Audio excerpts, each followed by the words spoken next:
When you go for a particular market, which are the implications financially, technologically? For example, when you come to Bucharest, what did you actually do?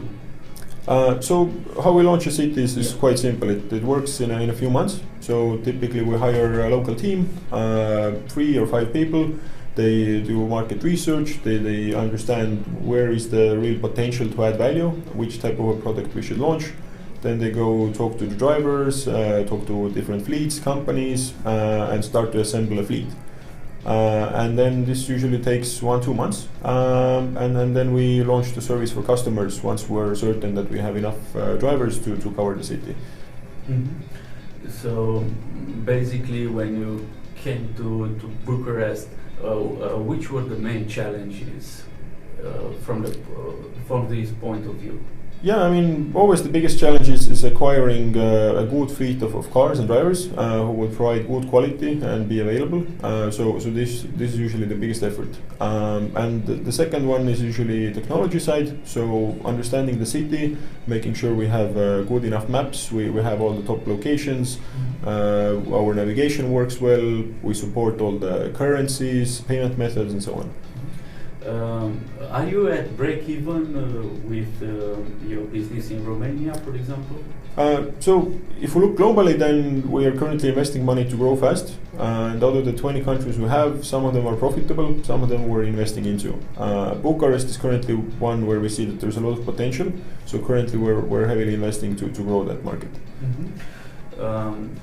But what about the security of transactions? Because Taxify, as well as other so-called sharing economy businesses, implies a lot of transactions, online transactions.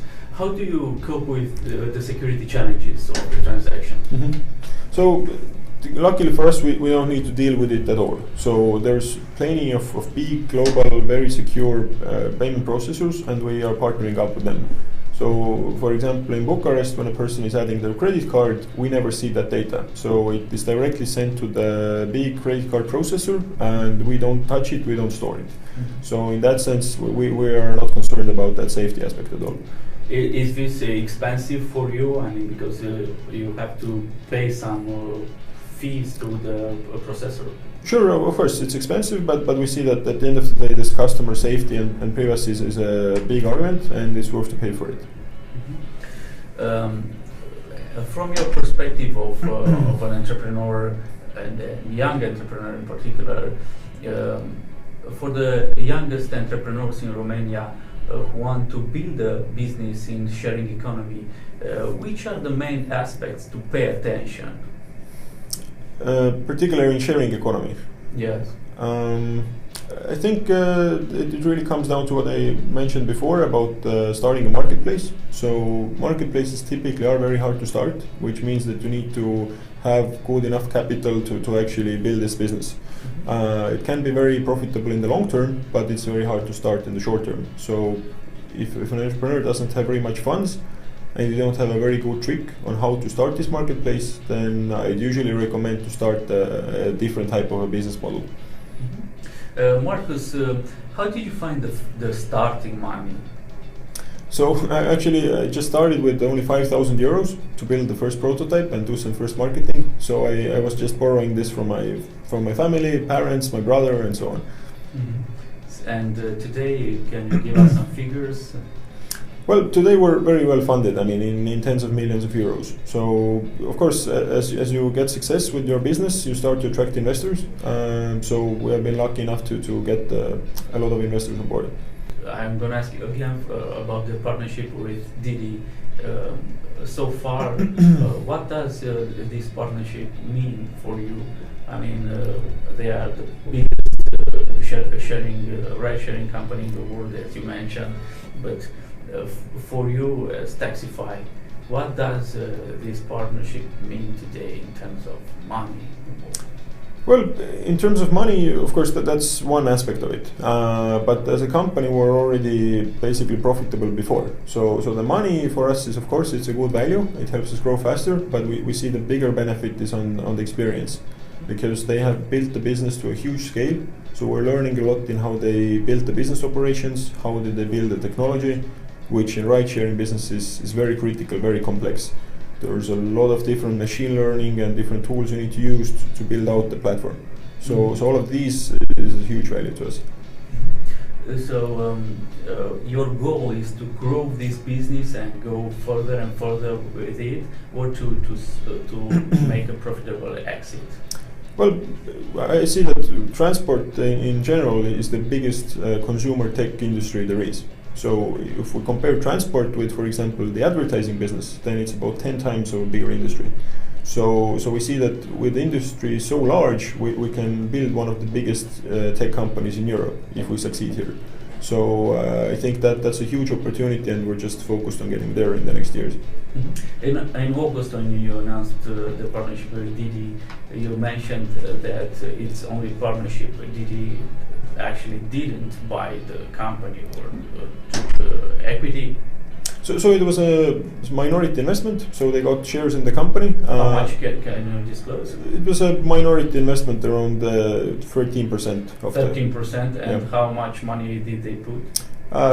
We haven't disclosed. Okay, but can you give us how many figures, how many digits? Like 8 digits. 8 digits, an 8 digits investment. Yeah. Mm-hmm. Very good. In Estonia, you could use EU money as well. Have you thought to use EU grants or EU financial instruments? We have, but always the problem with government money is that there's a lot of bureaucracy involved. So you need to fill in a lot of paperwork, you have many requirements. And as a startup, I'd say that we would only use it as a last resort. So usually raising private money is much easier, and you can get it done faster. And as a startup, if you have a small team, then time is very valuable.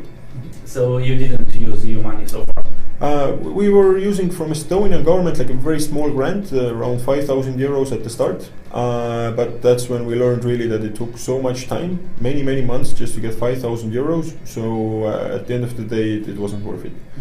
Mm-hmm. In the end, I would like to ask you some personal questions about you, your career, your education. So, what did you study?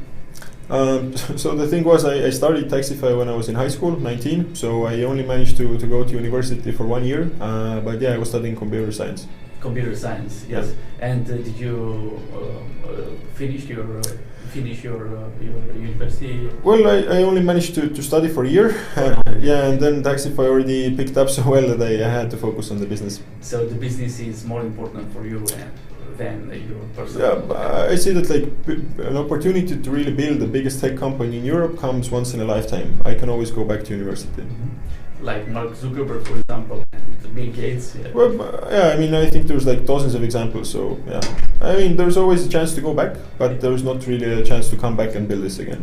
Mm-hmm. And there are a lot of fellowships, for example, in the States, like Thiel Fellowship, which encourages young people to quit university and go for business and informal education in business. Did you attend some kind of fellowships? No, I haven't. So I went to study, and then after a year, the business was already good enough, so I focused on that. But overall, my advice would be that I don't really recommend people just to drop out and focus on business before the business is actually picking up. So in our case, it was that I was studying and doing Taxify in parallel.